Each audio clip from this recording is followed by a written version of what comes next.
Hello friends, ಮತ್ತೊಮ್ಮೆ ತಮಗೆಲ್ಲರಿಗೂ ನನ್ನ ಚಾನಲ್ಗೆ ಸುಸ್ವಾಗತ. ಈ ದಿನ ನಾವು 25 day transition period plan observation ಮತ್ತು assessment format for the class 3. ನಾವು ಏನು 25 ದಿನಗಳ ಟ್ರಾನ್ಸಿಷನ್ ಪೀರಿಯಡನ್ನು ಮಾಡ್ತೀವಿ, ಅದಾದಮೇಲೆ ಏನು ನಾವು ಅಸೆಸ್ಮೆಂಟ್ ಮಾಡ್ತೀವಲ್ಲ ಅದರ ಫಾರ್ಮೆಟನ್ನು ನಾವು ಇಲ್ಲಿ ಡಿಸ್ಕಸ್ ಮಾಡ್ತಾ ಇದ್ದೀವಿ. ಬಹಳಷ್ಟು ಜನ ಕಮೆಂಟ್ ಮಾಡಿದ್ರು, ಪ್ಲೀಸ್ ಅಸೆಸ್ಮೆಂಟ್ ಫಾರ್ಮೆಟ್ ಯಾವ ರೀತಿಯಾಗಿ ಫಿಲಪ್ ಮಾಡೋದು ಅಂತ ಹೇಳಿ ಅಂತ. That's why I am doing this video. So ಬನ್ನಿ ಇಲ್ಲಿ ನೋಡೋಣ. ಇಲ್ಲಿ ಸ್ಕೂಲ್ ನೇಮ್ ಅಂತ ಹೇಳಿಬಿಟ್ಟು ಬರುತ್ತೆ. ಇಲ್ಲಿ ಸ್ಕೂಲ್ ನೇಮ್ ಅಂತ ಅಂದರೆ ನಿಮ್ಮ ಶಾಲೆ ಹೆಸರನ್ನು ಬರೀರಿ. GHPS ಅಂತ ಹೇಳಿಬಿಟ್ಟು ನಿಮ್ಮ ಶಾಲೆ ಹೆಸರನ್ನು ಬರೀರಿ. ಫೈನ್. ಅದಾದಮೇಲೆ ನೆಕ್ಸ್ಟು ಟೀಚರ್ ನೇಮ್. ಸೊ ನಿಮ್ಮ ಹೆಸರನ್ನು ಬರೀರಿ. ಫಾರ್ ಎಕ್ಸಾಂಪಲ್ ಸುಮಾ, ನಾನೊಂದು ಎಕ್ಸಾಂಪಲ್ ತೊಗೊತಿದ್ದೀನಿ. ಸೊ ನೆಕ್ಸ್ಟ್ ಕ್ಲಾಸ್, ಆಬ್ವಿಯಸ್ಲಿ ಇಲ್ಲಿ ಮೆನ್ಷನ್ ಮಾಡಿದ್ದಾರೆ 3 ಅಂತ ಹೇಳಿ. ಸೆಕ್ಷನ್ ಇದ್ದರೆ ಸೆಕ್ಷನ್ ಬರೀರಿ, ಇಲ್ಲ ಅಂತಂದರೆ ಬಿಡಿ. ಕ್ಲಸ್ಟರ್ ಅಂತ ಅಂದರೆ ನಿಮ್ಮ ಒಂದು ಕ್ಲಸ್ಟರ್ ಯಾವುದಿದೆ ಅಂತ ಬರೀರಿ. ಸೊ ಫಾರ್ ಎಕ್ಸಾಂಪಲ್ ನಾನಿಲ್ಲಿ ಗುಡಿಹಳ್ಳಿ ಅಂತ ಬರಿತೀನಿ. Fine. Block Ballari. Observation date, 25 ದಿನಗಳ ಟ್ರಾನ್ಸಿಷನ್ ಆದಮೇಲೆ ಯಾವ ದಿನ ನೀವು ಅಸೆಸ್ಮೆಂಟ್ ಪೀರಿಯಡ್ ಮಾಡ್ತೀವೋ ಆ ಡೇಟನ್ನು, ಅಬ್ಸರ್ವೇಷನ್ ಡೇಟ್ ಮಾಡ್ತೀರೋ ಆ ಡೇಟನ್ನು ಇಲ್ಲಿ ಬರೀರಿ. So okay, fine. ನೆಕ್ಸ್ಟ್ ಇಲ್ಲಿ ಬಂದುಬಿಟ್ಟು student participation observation check list, ವಿದ್ಯಾರ್ಥಿ ಪಾಲ್ಗೊಳ್ಳುವಿಕೆಯ ವೀಕ್ಷಣೆ ಪರಿಶೀಲನಾ ಪಟ್ಟಿ ಇದೆ. ಸೊ ಬನ್ನಿ ನೋಡೋಣ ಯಾವ ರೀತಿಯಾಗಿದೆ ಅಂತ ಹೇಳಿಬಿಟ್ಟು.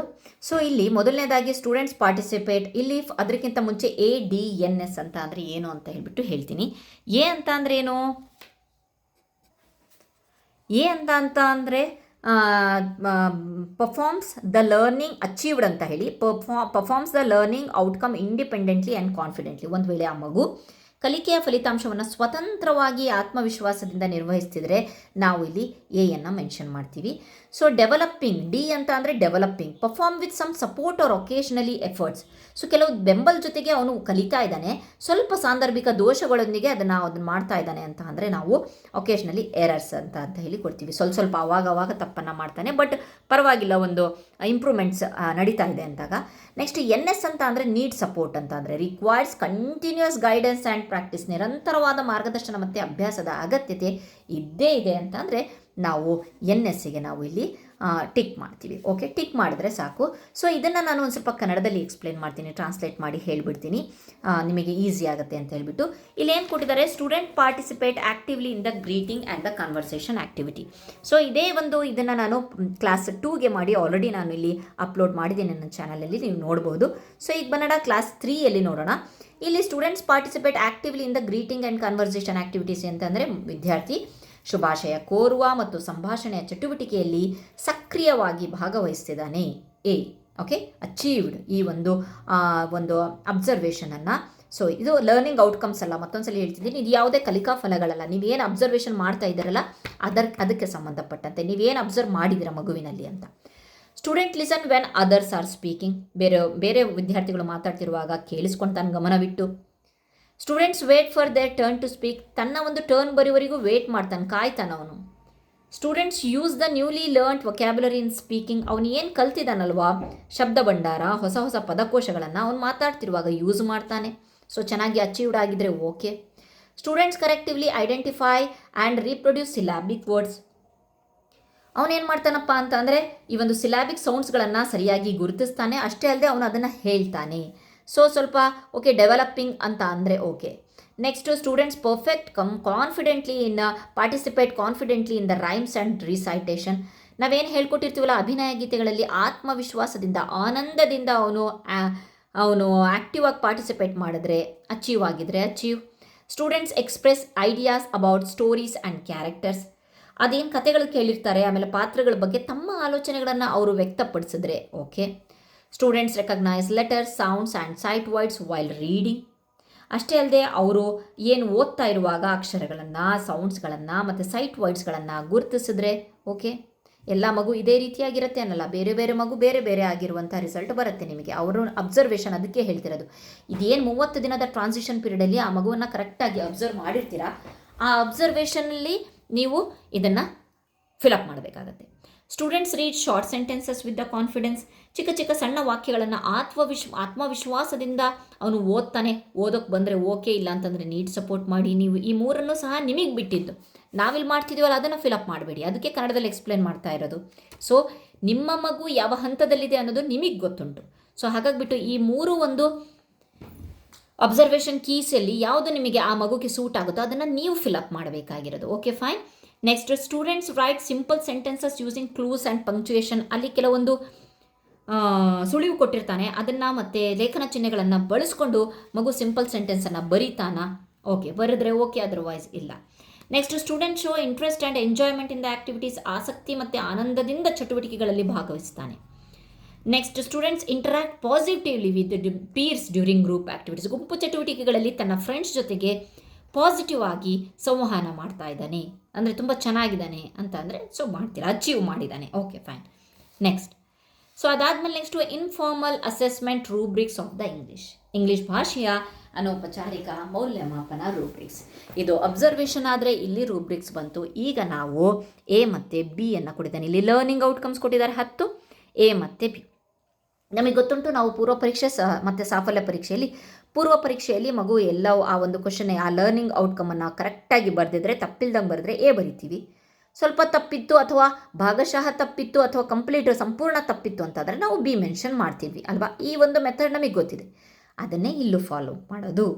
ಏನಪ್ಪ ಎ ಅಂತ ಅಂದರೆ, ಯಾವಾಗ ಎಗೆ ಟಿಕ್ ಮಾಡ್ತೀವಿ ಅಂತ ಅಂದರೆ, performs the learning outcomes independently and confidently. ಮಗು ಸ್ವತಂತ್ರವಾಗಿ ಆತ್ಮವಿಶ್ವಾಸದಿಂದ ಈ ಲರ್ನಿಂಗ್ ಔಟ್ಕಮನ್ನು ಕಲ್ತಿದ್ದಾನೆ ಅಂತಂದರೆ ನಾವು ಎ ಕೊಡ್ತೀವಿ. ಓಕೆ, ಮತ್ತೊಂದ್ಸಲಿ ಹೇಳ್ತೀನಿ, ಎ ಯಾವಾಗ ಕೊಡ್ತಾರೆ ಅಂತ ಅಂದರೆ, ಆ ಮಗು ಕಲಿಕೆಯಲ್ಲಿ ಸ್ವತಂತ್ರವಾಗಿ ಮತ್ತು ಆತ್ಮವಿಶ್ವಾಸದಿಂದ ಅದನ್ನು ಈ ಒಂದು ಲರ್ನಿಂಗ್ ಔಟ್ಕಮನ್ನು ಕಲ್ತಿದ್ದಾನೆ ಅಂತ ಅಂದರೆ ನಾವು ಎಗೆ ಟಿಕ್ ಮಾಡ್ತೀವಿ. ಮತ್ತು ಬಿ ಯಾವಾಗ ಟಿಕ್ ಮಾಡ್ತೀವಿ ಅಂತಂದರೆ, ನಾವಿಲ್ಲಿ ಏನು ನೋಡಿದ್ವಲ್ವಾ, ಡಿ ಮತ್ತು ಎನ್ ಎಸ್ ಅಂತ ಹೇಳಿ, ಡಿ ಮತ್ತು ಎನ್ ಎಸ್ಸಿನ ಒಂದು ಫಲಿತಾಂಶನೇ ಬಿ ಅಂತ ಹೇಳಿ. ಅಂದರೆ ಸೊ ಯಾವಾಗ ಬಿ ಅನ್ನು ಮಾಡ್ತೀವಿ ಅಂತ ಅಂದರೆ, performs with some support or occasional errors and requires continuous guidance and practice. ಕೆಲವು ಬೆಂಬಲ ಅಥವಾ ಸಾಂದರ್ಭಿಕ ದೋಷದೊಂದಿಗೆ ನಿರ್ವಹಿಸ್ತಿದ್ದಾನೆ ಮತ್ತು ನಿರಂತರ ಮಾರ್ಗದರ್ಶನ ಮತ್ತು ಅಭ್ಯಾಸದ ಅಗತ್ಯ ಇದ್ದರೆ ನಾವು ಬಿ ಅನ್ನು ಟಿಕ್ ಮಾಡ್ತೀವಿ. ಸೊ ಓಕೆ ಫೈನ್, ಅಷ್ಟೇ. ನೆಕ್ಸ್ಟ್, ಇಲ್ಲಿ ಲರ್ನಿಂಗ್ ಔಟ್ಕಮ್ಸ್ಗಳನ್ನು ಓದ್ಕೊಳ್ಳಿ, ಅದಕ್ಕೆ ಅವನು ಕರೆಕ್ಟಾಗಿ ಇದು ಮಾಡ್ತಾನೆ ಅಂತ ನೋಡಿ. ಸೊ ನಾನಿಲ್ಲಿ ಲರ್ನಿಂಗ್ ಔಟ್ಕಮ್ಸ್ ಇಂಗ್ಲೀಷಲ್ಲಿರೋದ್ರಿಂದ ಇದನ್ನು ಸ್ವಲ್ಪ ಕನ್ನಡದಲ್ಲಿ ಎಕ್ಸ್ಪ್ಲೇನ್ ಮಾಡ್ತಾ ಇದ್ದೀನಿ. ಸೊ ಮುಂದಿನ ಗಣಿತ, ಪರಿಸರ ಅಧ್ಯಯನ ಅದೆಲ್ಲ ಸಹ ಬೈಲಿಂಗ್ವೆಲ್ ಅಲ್ವಾ, ಕನ್ನಡ ಮತ್ತು ಇಂಗ್ಲೀಷಲ್ಲಿದ್ದೆ ನೀವು ಈಸಿಯಾಗಿ ಮಾಡ್ತೀರಾ. Participate in the role plays using appropriate words, phrases and sentences. ಸೂಕ್ತ ಪದಗಳು, ಪದಗುಚ್ಛಗಳು ಮತ್ತು ವಾಕ್ಯಗಳನ್ನು ಬಳಸಿ ರೋಲ್ ಪ್ಲೇ ಪಾತ್ರಾಭಿನಯದಲ್ಲಿ ಭಾಗವಹಿಸ್ತಾನಾ, ಸಕ್ಸಸ್ ಇದಾನಾ, ಅಚೀವ್ ಆಗಿದ್ದಾನಾ. A. Engages in the simple conversation with the peers and teachers using familiar expression. ಪರಿಚಿತ ಅಭಿವ್ಯಕ್ತಿಗಳನ್ನು ಬಳಸಿಕೊಂಡು ಸಹಪಾಠಿಗಳು ಮತ್ತು ಶಿಕ್ಷಕರ ಜೊತೆಗೆ ಸರಳ ಸಂಭಾಷಣೆಯಲ್ಲಿ ತೊಡಗ್ತಾನ. Listen attentively to others ideas and speaks when their turn arrives. ಎದುರುಗಡೆಯವರು ಮಾತಾಡ್ತಾ ಇರುವಾಗ ಅದನ್ನು ಗಮನವಿಟ್ಟು ಕೇಳ್ತಾನೆ ಮತ್ತು ತನ್ನ ಒಂದು ಸರ್ತಿ ಬರುವವರೆಗೂ ಅವನು ಕಾಯ್ತಾನೆ. Okay. Response to simple questions and instructions in the classroom situation. ತರಗತಿಯ ಒಂದು ಸಂದರ್ಭಗಳಲ್ಲಿ ಸರಳ ಪ್ರಶ್ನೆಗಳಿಗೆ ಮತ್ತು ಸೂಚನೆಗಳಿಗೆ ಅವನು ರೆಸ್ಪಾಂಡ್ ಮಾಡ್ತಾನೆ, ಪ್ರತಿಕ್ರಿಯಿಸ್ತಾನ. ಯೂಸಸ್ ನ್ಯೂಲಿ ಲರ್ನ್ಡ್ ವೊಕ್ಯಾಬ್ಯುಲರಿ ಮೀನಿಂಗ್ಫುಲಿ ಇನ್ ಸ್ಪೋಕನ್ ಕಂಟೆಕ್ಸ್ಟ್. ಅವನು ಮಾತನಾಡುವ ಒಂದು ಸಂದರ್ಭದಲ್ಲಿ ಅವನೇನು ಕಲ್ತಿರ್ತಾನಲ್ಲ ವೊಕ್ಯಾಬ್ಯುಲರಿ ವರ್ಡ್ಸ್ಗಳನ್ನು, ಪದಕೋಶಗಳನ್ನು ಮೀನಿಂಗ್ಫುಲ್ ಆಗಿ ಅದನ್ನು ಬಳಸ್ತಾನೆ. Uses sight words correctively in speaking and writing activities. ಅವನೇನು ಸೈಟ್ ವರ್ಡ್ಸ್ಗಳನ್ನು ಕಲ್ತಿರ್ತಾನಲ್ಲ ಅದನ್ನು ಕರೆಕ್ಟಾಗಿ ತಾನು ಮಾತನಾಡ್ತಿರುವಾಗ ಮತ್ತು ಬರವಣಿಗೆಯಲ್ಲಿ ಚಟುವಟಿಕೆಗಳಲ್ಲಿ ಬಳಸ್ತಾನೆ. Mimics and reproduce syllabic sounds. Mimic ಅಂತ ಅಂದರೆ ಅನುಕರಣೆ, ಸಿಲಾಬಿಕ್ ಸೌಂಡ್ಸ್ಗಳನ್ನು ಕರೆಕ್ಟಾಗಿ ಅನುಕರಣೆ ಮಾಡ್ತಾನ ಮತ್ತು ಉಚ್ಚಾರಣೆ ಮಾಡ್ತಾನ ಅಂತ ಹೇಳಿ. Express opinions, feelings, understanding.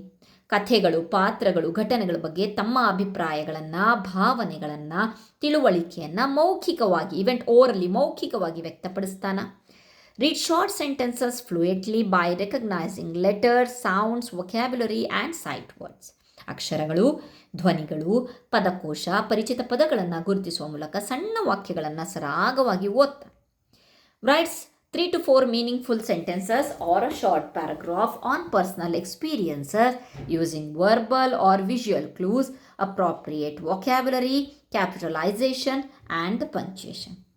ಮೌಖಿಕ ಮತ್ತು ದೃಶ್ಯದ ಒಂದು ಸುಳಿವುಗಳಿರ್ತಾವಲ್ಲ ಅದನ್ನು, ಮತ್ತು ಸೂಕ್ತ ಪದಕೋಶ, ಕ್ಯಾಪಿಟಲೈಸೇಷನ್ ಅಂದರೆ ದೊಡ್ಡ ಅಕ್ಷರಗಳನ್ನು ಮತ್ತು ಲೇಖನ ಚಿಹ್ನೆಗಳನ್ನು ಬಳಸ್ಕೊಂಡು ವೈಯಕ್ತಿಕ ಅನುಭವಗಳ ಬಗ್ಗೆ ಮೂರು ನಾಲ್ಕು ಅರ್ಥಪೂರ್ಣ ವಾಕ್ಯಗಳನ್ನು ಅಥವಾ ಸಣ್ಣ ಪ್ಯಾರಾಗ್ರಾಫನ್ನು ಬರೀತಾನೆ.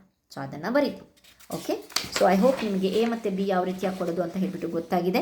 ಸೊ ಅದಾದಮೇಲೆ ನೆಕ್ಸ್ಟ್ ಇಲ್ಲಿ ಇನ್ಫಾರ್ಮಲ್ ಅಸೆಸ್ಮೆಂಟ್ ರೂಬ್ರಿಕ್ಸ್ ಆಫ್ ಕನ್ನಡದಲ್ಲೂ ಕೊಟ್ಟಿದ್ದಾರೆ. ಸೊ ಎ ಮತ್ತು ಬಿ ಅನ್ನು ಕೊಡ್ತೀವಿ. Next informal assessment rubrics of ಮ್ಯಾಥಮೆಟಿಕ್ಸಲ್ಲಿ, ಗಣಿತದಲ್ಲೂ ಸಹ ಕನ್ನಡದಲ್ಲಿ ಮತ್ತು ಇಂಗ್ಲೀಷಲ್ಲಿ ಕೊಟ್ಟಿದ್ದಾರೆ. ಸೊ ಹಾಗಾಗ್ಬಿಟ್ಟು ನಾನು ಎಕ್ಸ್ಪ್ಲೇನ್ ಮಾಡ್ತಾ ಇಲ್ಲ, ಎ ಬಿ ಎಲ್ಲ ಕೊಡ್ತೀವಿ. ನೆಕ್ಸ್ಟ್ ಅದಾದಮೇಲೆ ಇನ್ಫಾರ್ಮಲ್ ಅಸೆಸ್ಮೆಂಟು EVSಗೆ ರಿಲೇಟೆಡ್ ಆಗಿ ಕೊಟ್ಟಿದ್ದಾರೆ. ಸೊ ಅದಾದಮೇಲೆ ಅದನ್ನು ಸಹ ನಾವು ಎ ಮತ್ತು ಬಿಯಲ್ಲಿ ಓದ್ಕೊಂಡು ಕರೆಕ್ಟಾಗಿ ಒಂದೊಂದು ಮಗುವಿಗೆ ಸೊ ಸೇಮನ್ನು ಮಾಡಬೇಡಿ, ಕರೆಕ್ಟಾಗಿ ಒಂದು ಸ್ವಲ್ಪ ಹೊತ್ತು ಕೂತ್ಕೊಂಡು ಆ ಲರ್ನಿಂಗ್ ಔಟ್ಕಮನ್ನು ಓದಿ ಮಗುವಿನ 30 ಡೇಸಿನ ಒಂದು ಜರ್ನಿಯನ್ನು ನೆನೆಸ್ಕೊಳ್ಳಿ. ಸೊ ಅದಕ್ಕೆ ನಾವು ಎ ಮತ್ತು ಬಿಯನ್ನು ಟಿಕ್ ಮಾಡಿ. Okay fine. ನೆಕ್ಸ್ಟ್ ಅದಾದಮೇಲೆ ಬಂತು ವೆರಿ ಇಂಪಾರ್ಟೆಂಟ್ ಸ್ಟೆಪ್. ಏನಪ್ಪ ಅಂತಂದರೆ ಟೀಚರ್ ರಿಮಾರ್ಕ್ಸ್. ಏನು ಟೀಚರ್ ರಿಮಾರ್ಕ್ಸು? ಓಕೆ, ಟೀಚರ್ ರಿಮಾರ್ಕ್ ಅಂತಂದರೆ ನಾವು ಮಗುವಿಗೆ ಇಲ್ಲಿ ಅವನು ಯಾವ ರೀತಿಯಾಗಿ ಪರ್ಫಾರ್ಮ್ ಮಾಡಿದ್ದಾನೆ, ಯಾವ ಒಂದು ಕ್ಷೇತ್ರದಲ್ಲಿ ಏನೋ ಇಂಪ್ರೂವ್ಮೆಂಟ್ ಬೇಕು ಅನ್ನೋದನ್ನೆಲ್ಲ ಬರಿತೀವಲ್ವ ಅದು. ಫಸ್ಟಲ್ಲಿ ನಾವು ಸ್ಟ್ರೆಂತ್ ಅಬ್ಸರ್ವ್ಡ್. ಪ್ಲೀಸ್ ಮತ್ತೊಮ್ಮೆ ಹೇಳೋದೇನಪ್ಪ ಅಂತ ಅಂದರೆ ನಾವು ಸ್ಟ್ರೆಂತ್ ಅಬ್ಸರ್ವ್ಡ್ ಅಥವಾ ಏರಿಯಾ ನೀಡಿಂಗ್ ಇಂಪ್ರೂವ್ಮೆಂಟಲ್ಲಿ ನಾವು good, well, super, very good ಇಂತಹ ಚಿಕ್ಕ ಚಿಕ್ಕ ವರ್ಡ್ಸ್ಗಳನ್ನು ಬರೀವಿ. ಪ್ಲೀಸ್ ನಾವು 30 ದಿನದ ಒಂದು ಟ್ರಾನ್ಸಿಷನ್ ಪೀರಿಯಡನ್ನು ಅವ್ರ ಜೊತೆಗೆ ಸಕ್ಸೆಸಿವ್ಲಿ ನಾವು ಅದನ್ನು ಕಂಪ್ಲೀಟ್ ಮಾಡಿದ್ದೀವಿ.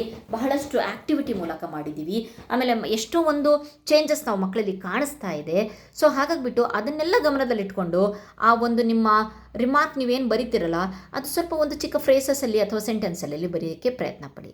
ಸಿಂಪಲ್ಲಾಗಿ ಗುಡ್, ವೆರಿ ಗುಡ್, ಸೂಪರ್ ಅಥವಾ ನೀಡ್ ಟು ಇಂಪ್ರೂವ್ ಇಂಥವೆಲ್ಲ ಬರಿಬೇಡಿ please.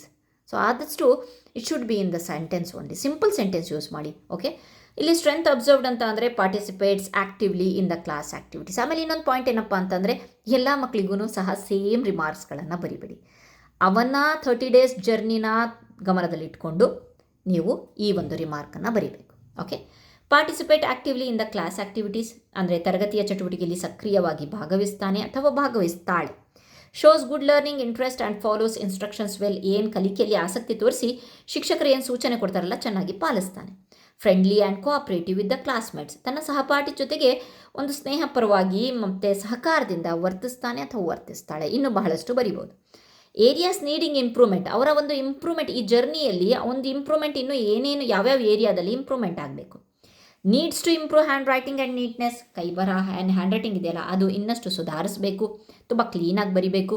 Should practise reading and writing regularly. Reading ಓದೋದು ಬರೆಯೋದ್ರಲ್ಲಿ ನಿಯಮಿತ ಅಭ್ಯಾಸ ಬೇಕು. Can improve concentration during lessons. ಪಾಠದ ಸಮಯದಲ್ಲಿ ಏಕಾಗ್ರತೆ ಹೆಚ್ಚಿಸಬೇಕು. ಸೊ ನೋಡಿ, ಅದಕ್ಕೋಸ್ಕರ ಹೇಳಿದ್ದು ನಾನು, ಒಂದು ಹುಡುಗ ತುಂಬ ಎಲ್ಲ ಒಂದು ಕ್ಷೇತ್ರದಲ್ಲೂ ಎ ತೊಗೊಂಡಿರ್ತಾನೆ. ಸೊ ಅಲ್ಲಿ ಅವನು ತುಂಬ ಚೆನ್ನಾಗಿ ಆ್ಯಕ್ಟಿವ್ಲಿ ಪಾರ್ಟಿಸಿಪೇಟ್ ಮಾಡಿರ್ತಾನೆ.